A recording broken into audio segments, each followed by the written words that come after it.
I rise to nominate Kevin McCarthy as Speaker of the House. The gentleman is recognized.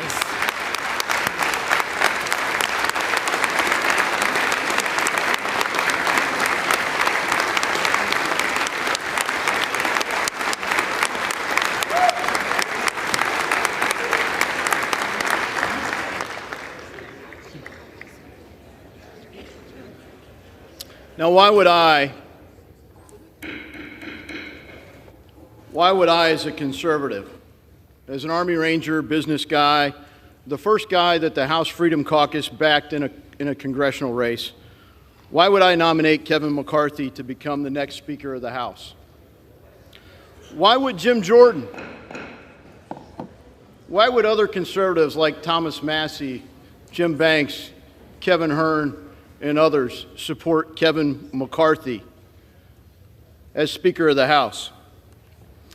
You know, something in our nature as humans causes us to dehumanize others when we engage in conflict. Dehumanizing others makes it easier to ascribe bad motives and to engage in the fight. But it also makes it harder to understand one another. As actions push further disagreement, arguments tend to escalate rather than resolve. We're on the precipice of such a destructive argument today. I plead with all of my Republican colleagues, let cooler, more rational heads prevail. Let us unite as Republicans to elect the next Speaker of the House. Unlike Democrats, nearly every Republican at least campaigns on some form of smaller, more accountable government. Once we get here, the bipartisan consensus keeps growing a bigger, less accountable government. The American people know that the status quo is broken, that we've become less free, less safe, and more burdened by debt. The American people are sick and tired of it, and they keep sending us reinforcements. Reinforcements that today help make up our small majority. But a majority is only a majority if we actually work together. Now, lots of people back home don't trust anyone in this town. Perhaps we would be wise to listen to them and some wisdom from Ronald Reagan. Trust, but verify. Trust is a fragile condition and easily broken. As I've listened to my friends, 20 of whom have opposed Kevin McCarthy as Speaker of the House, and others, the root issue is this: they do not trust Kevin McCarthy. What can heal that divide? Right now, there are a lot of colleagues that don't trust 20 or more of my fellow Republicans.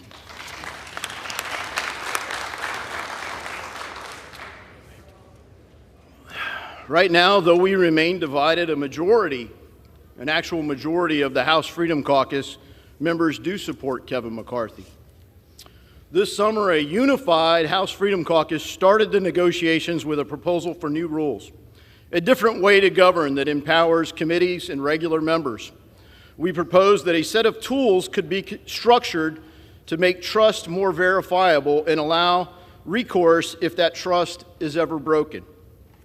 Following the election, Kevin McCarthy engaged in that negotiation. He led the conference to adopt substantive reforms that will make our majority more effective. Let me list some of them. Andrew Clyde's proposal to restore public access to the Capitol. Lauren Boebert's proposal to reduce the linkage between the NRCC and the steering committee process. Gary Palmer's proposal to cap spending on suspension bills. Ralph Norman's proposal to limit leadership reports and make conference more about engaging all members.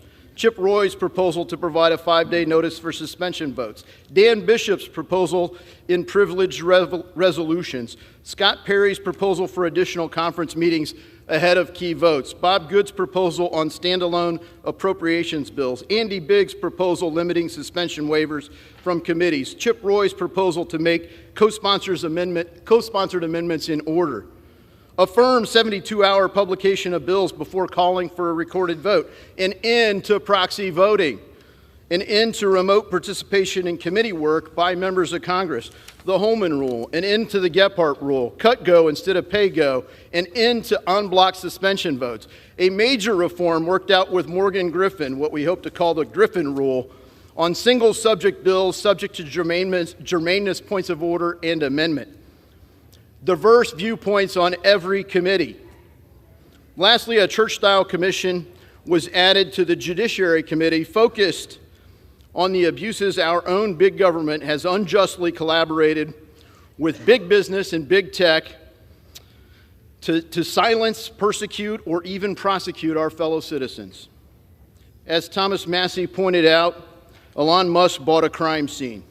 Now that we know and the public knows, the question is, what in the hell are we going to do about it? Well, this select committee answers that question with oversight and leadership by our most effective member, my friend and colleague, the future chairman of the House Judiciary Committee, Congressman Jim Jordan. We, as Republicans, are a big and diverse conference. The real question goes back to strategy. Can we accept incremental progress? Can we work for a victory, one first down at a time? Or can we only accept the high-risk trick plays? Can we set about the hard work of winning debates with our colleagues, as we have done through this process? Can we take a win every now and then and give hope to the forgotten men and women of America who no longer believe this place, this people's house, cares about them? Or having achieved nearly every concession that we've asked for, including a motion to vacate the chair with one privilege resolution, does it really boil down to this, that 20 or more of my colleagues will never trust Kevin McCarthy as Speaker? I feel at this time we risk a worse outcome if we cannot unite behind the man that has helped us achieve these substantive reforms. Reforms that offer all of us, this whole body, hope for change in this broken status quo. Reforms that our voters have demanded, reforms that we've worked hard together to achieve, and finally, reforms that we risk forfeiting if we do not work together as Republicans to elect the next Speaker of the House. Now's the time for deeds, not words, and I nominate Kevin McCarthy for Speaker of the House. I humbly ask for your support.